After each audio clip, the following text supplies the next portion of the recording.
विद्यार्थियों, आज हम चर्चा करेंगे सिख धर्म की। ये BA, BSc, BCom third year आधार पाठ्यक्रम हिंदी भाषा और नैतिक मूल्य के अंतर्गत आपको जानना है। सिख धर्म और नैतिक मूल्य। सिख शब्द संस्कृत के शिष्य शब्द का पंजाबी रूप है, जिसका अर्थ है शिष्य या चेला। सिख धर्म के संस्थापक एवं प्रथम गुरु श्री गुरु नानक देव जी से ही सिखों के इतिहास का प्रारंभ होता है। गुरु नानक साहिब का झुकाव शुरू से ही सांसारिक शिक्षा के बजाय अध्यात्म या परमार्थी ज्ञान की ओर अधिक था। वे रूहानी ज्ञान व परमार्थ की खोज के लिए धार्मिक शिक्षा प्राप्ति के कई केंद्रों पर गए। इस खोज में उन्हें वह रूहानी अनुभव प्राप्त हुआ जिसको आत्मज्ञान या अंतर शब्द की ध्वनि और प्रकाश से जोड़ने का नाम दिया जाता है। गुरु साहिब ने स्वयं भी अपनी वाणी में परमेश्वर को शब्द रूप माना है। इस रूहानी अनुभव के बाद जो प्रथम वाक्य उन्होंने कहा था वह था, ना को हिंदू न मुसलमान। सेवा और समानता इस धर्म का मुख्य लक्ष्य है।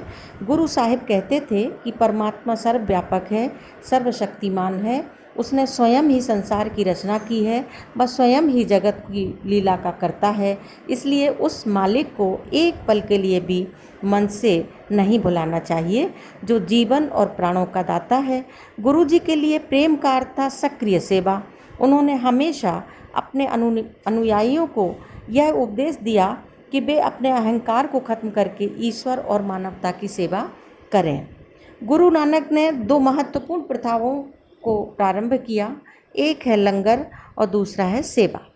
उनका लंगर समानता, नम्रता और भ्रातृभाव का सूचक था, क्योंकि लंगर में संगत की सेवा से जुड़े सभी लोग समान उद्देश्य के साथ जाति, पाति तथा अमीरी गरीबी का भेदभाव भुलाकर एक ही पंक्ति में बैठकर भोजन करते हैं, जिसमें परमार्थी विचारों वाले सभी लोग एक समान भाईचारे का अंग बन जाते हैं। सेवा, कीर्तन, सत्संग के द्वारा प्रभु तक पहुंचने का एक सरल मार्ग है। यह इस तरह से गृहस्थ जीवन में रहकर सांसारिक मोह माया से ऊपर उठकर प्रभु की सच्ची भक्ति का उपदेश हमें गुरु नानक साहिब ने दिया है। उन्होंने कहा है, नाम जपो। प्रभु जो हमारे जीवन और प्राणों का दाता हैं, उसे प्यार से याद करो, हमेशा उनकी स्तुति करो, सबके साथ मिलजुल कर खाओ, ज़रूरतमंदों की सेवा और मदद करो, कीरत करो। गुरु साहिब कहते हैं, मनुष्य को अपनी आजीविका ईमानदारी से कमानी चाहिए। अपनी वाणी में भी हक हलाल की कमाई पर जोर दिया। उन्होंने आशा दी बार में कहा है कि दान पुण्य का फल असल में उसे ही मिलता है जो स्वयं ईमानदारी की कमाई करके उस पवित्र धन से परमार्थ में खर्च करता है। गुरु जी ने 3 बातें बताई हैं। एक, जिस व्यक्ति का नमक खाया उसको तकलीफ़ मत दो, नमक हरामी मत करो। दूसरा, झूठ मत बोलो। तीसरा, गरीब मार मत करो, नेक कमाई करो, शोषण मत करो। स्त्री पुरुष की समानता पर भी गुरु नानक देव ने उपदेश दिया है कि मनुष्य को धर्म, जाति, लिंग, सामाजिक स्थिति के नाम पर अंतर नहीं करना चाहिए, क्योंकि सब एक ही पिता अकाल पुरुष बाहे गुरु की संतान है। गुरु साहब स्त्री और पुरुष की समानता में विश्वास करते थे। औरतों के प्रति विशेष सम्मान भाव था। उन्होंने औरतों को आदर पूर्वक स्थान दिया है। स्त्री से मनुष्य पैदा होता है, स्त्री से ही उसकी शादी होती है, स्त्री ही उसकी दोस्त और सहभागी बनती है, स्त्री से ही भविष्य में आने वाली पीढ़ी पैदा होती है। इसलिए स्त्री ही महत्वपूर्ण है। स्त्री के बिना यह जीवन नहीं बचेगा। जो व्यक्ति स्त्री की समानता पर सवाल उठाते हैं, गुरुजी कहते हैं, सो क्यों मंदा आखिए जित जन्मे राजान। हम उस स्त्री को बुरा कैसे कह सकते हैं? वह राजा महाराजाओं की जननी है। सदाचार पर गुरु साहिब ने हमेशा बल दिया है। उन्होंने कहा है, नेकी, प्रेम, भक्ति, सेवा, अहंकार और सेवा करना चाहिए, अहंकार, राग, द्वेष को त्यागना चाहिए। और उन्होंने कहा कि भारत में सच्ची भावनाएं प्राचीन काल से प्रचलित रही हैं उन्होंने कहा कि सच्ची धार्मिकता को भुला करके हम निर्जीव कांडों और रीति रिवाजों में न फंसें, जीवों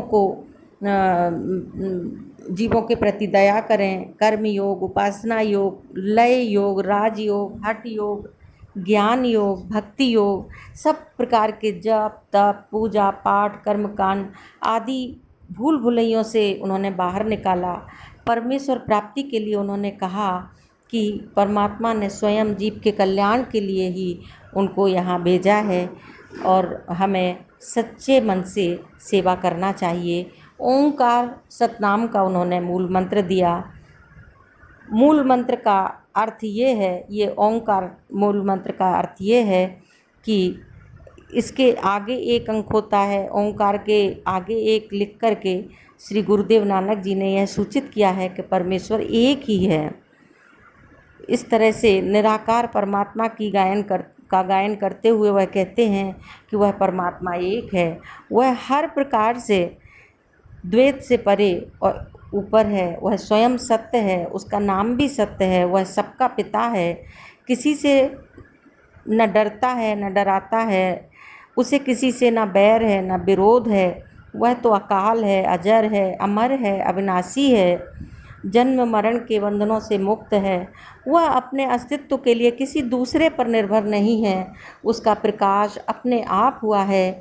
ऐसे गुणों से भरपूर उस सर्व समर्थ परमेश्वर की प्राप्ति पूरे सतगुरु की दया व मेहर से होती है। सिख धर्म के प्रथम गुरु नानक देव जी के बाद दूसरे, तीसरे, चौथे, पाँचवें, छठे, सातवें, आठवें, 9वें 10 देहधारी गुरु हुए हैं। अंत में गुरु ग्रंथ साहिब 10वें गुरु श्री गोविंद सिंह जी ने इस संसार से विदा होने के पूर्व घोषणा की थी कि अब आगे ग्रंथ गुरु रहेगा। तभी से सिखों की मानव रूप में गुरु परंपरा समाप्त हो गई और श्री गुरुपद का धार्मिक अंश इस ग्रंथ में समाविष्ट हो गया है। और अंत में गुरु ग्रंथ साहब को गुरु रूप में विराजमान किया और कहा, सब सिखन को हुक्म है गुरु मान्यो ग्रंथ।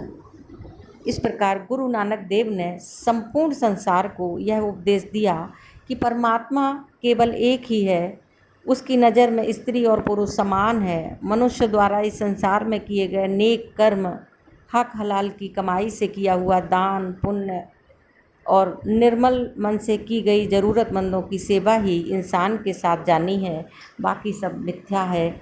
इस तरह से गुरु नानक देव जी ने सिख धर्म की शिक्षा दी है।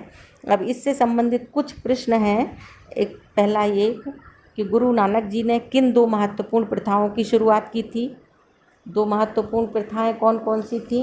एक सेवा, दूसरा लंगर। दूसरा है स्त्री पुरुष की समानता के संबंध में गुरु नानक जी के क्या उपदेश हैं? गुरु नानक जी के ये उपदेश हैं कि स्त्री से ही भविष्य में आने वाली पीढ़ी पैदा होती है, राजा महाराजाओं की वो जन्मदायिनी है और स्त्री के बिना जीवन नहीं बचेगा, इसलिए स्त्री पुरुष की समानता होनी चाहिए। गुरु नानक देव जी ने प्रभु तक पहुंचने का कौन सा सरल मार्ग बताया? ओंकार सतनाम बताया। गुरु नानक जी के रूहानी उपदेश समझाइए। गुरु नानक जी के आने से भारत में लोगों में क्या परिवर्तन आया? गुरु नानक जी ने अंत में समूह संसार को क्या उपदेश दिए? ये सब प्रश्न आपको तैयार करने हैं। जय हिंद, जय भारत। जय हिंद, जय भारत।